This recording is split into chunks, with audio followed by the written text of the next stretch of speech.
Hey investors, today we're going to talk about what Toronto will look like as far as immigration in 50 years from now. I'm so excited to bring this topic, and I love talking about immigration because there's so many views and so many really heavy opinions on it. And whether that is because of some deep-seated discriminating or racism or whatever versus people who are a little bit over the top and want an abundance of immigration and just flooding the country. There's this spectrum of people on both sides. And so I love this topic because it allows people to reflect on their own views and their perspectives on it. And so today I want to cover what is the next 50 years going to look like here in Toronto. And this article this comes specifically from an article in Toronto Life magazine that was published in 2016. So that's 4 years ago. However, I think it's a really cool subject to discuss and to bring to light as we continue to talk about the Toronto real estate market, because immigration is continuing to prove itself to be a massive thing and actually way more than people even thought. In fact, the reports that I've seen over the last couple of years have been asking for the number of immigration numbers to go up from 300 to 350,000 per year in Canada. But in Canada alone, between August 2019 and August 2018 to July 2019, the population grew by 531,000 people. That is massive. At that rate, you would have 1 million people every 2 years versus every 3 years, which was what kind of everyone's been talking about the last little bit. This is the single largest 12-month increase in history, according to StatsCan. And which makes sense because that's just a crazy number of people. And what is happening here is nearly 60% of these individuals, the growth is happening in either Ontario or BC. And of course, these people need places to live. And so I want to talk about what comes next. And I want an opportunity to just kind of dream a little bit about what Toronto will look like over the next, in this case, I guess it'd be 46 years, but over the next 50 years, some of the really cool differences between what we see now and what we will see then, which of course will provide opportunities for us in what areas we want to invest. So here are some fun facts as we kind of warm up to this subject. Birth rates will drop over the next 50 years. The number of kids, however, will rise from 930,000 to over 1.7 million because of immigration. So immigration is not just bringing old people that are feeding off of our system.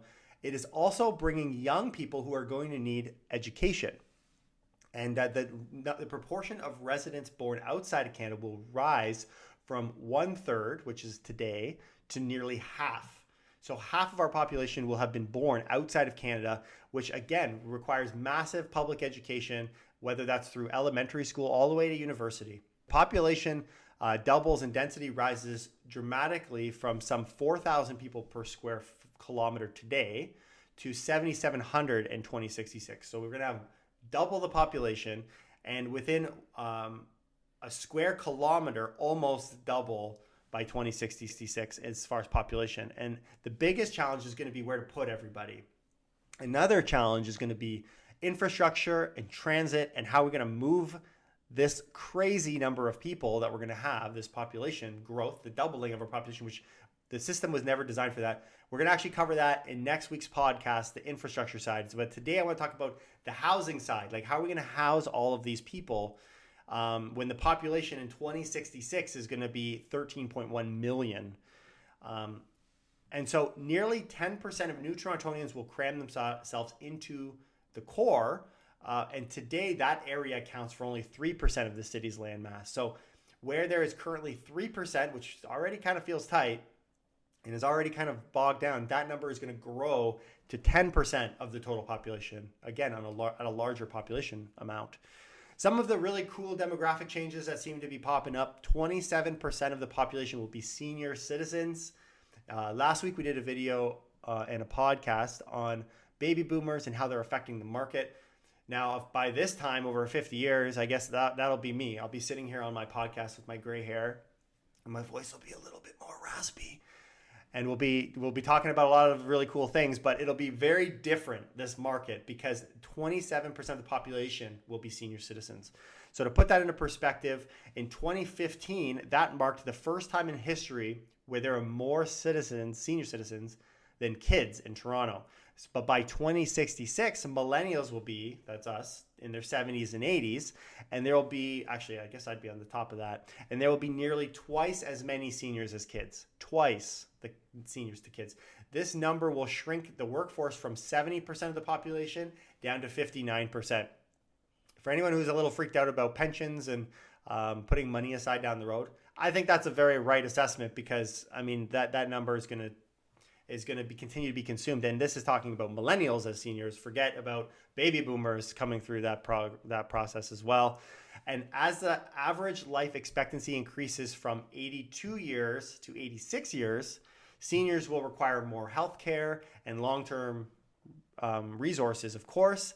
And for the first time, this is really interesting, the number of deaths in Canada will outnumber births, which means that immigration will be our only source of population growth. So for anybody that sits on the sidelines and absolutely hates immigration, I don't understand it. I respect it. I respect that that's your perspective on it.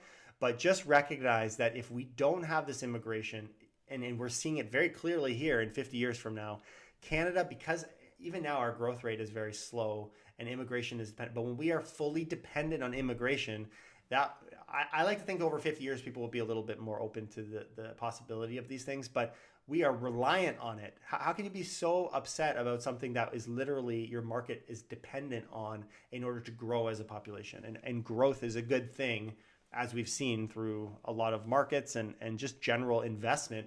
Growth is what creates opportunity.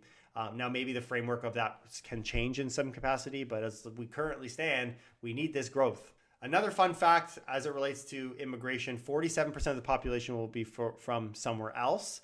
So cities will be home to 71% of Canada's immigration population. And that will equate to 6.6 million, nearly triple the current figure. So we will have, when we talk about how Ontario is getting between Ontario and BC is getting 60%, they are saying that the GTA in 60 years from now will have nearly triple that figure. We're going to have 71% coming just to the GTA. Until now, the bulk of immigration, I find this super interesting, have been from Asia. But as jobs and education continue to improve in China and in India, as they become a more successful economy themselves and they get more pay and there's more just a more fruitful life for them, the influxes that we have here in the GTA will change. And the immigration, when we talk about high immigration, the countries by which they're coming from, the routes they're taking are different. So we're going to start to see people coming from Africa and the Middle East, according to what they're saying here, which I find fascinating. And it kind of makes sense because these are places that don't have the same level of development, are fleeing to Canada for the amazing life that you and I live today here in the GTA, and they will account for 54% of new immigration by 2066. So here are this is my opinion, these are some of the things that I think will come out of it. So I've received, again, a ton of people that are just very much against immigration, and I'm not holding that over anyone's head. And I get a lot of viewers that follow me, actually, that have that view, and I respect it. But I do see, personally, I see a massive need for immigration. I do think that we need to protect ourselves, of course. I'm not saying remove all barriers to entry. However, there is clearly a need to bring these individuals in, have them be educated, and allow them to integrate themselves into what is already, in my opinion, a very inclusive and welcoming country. Because especially here in the GTA, we here in Toronto need to be the advocates for immigration, because we are the ones that are going to benefit the most from them coming here. To silence it from a national perspective is actually going to have the biggest impact on the growth that we're experiencing in Toronto. Now, maybe if you don't want the city of Toronto to grow, maybe that's the perspective. But a global new poll found that 54% of respondents in Canada feel that we are currently too welcoming to immigrants.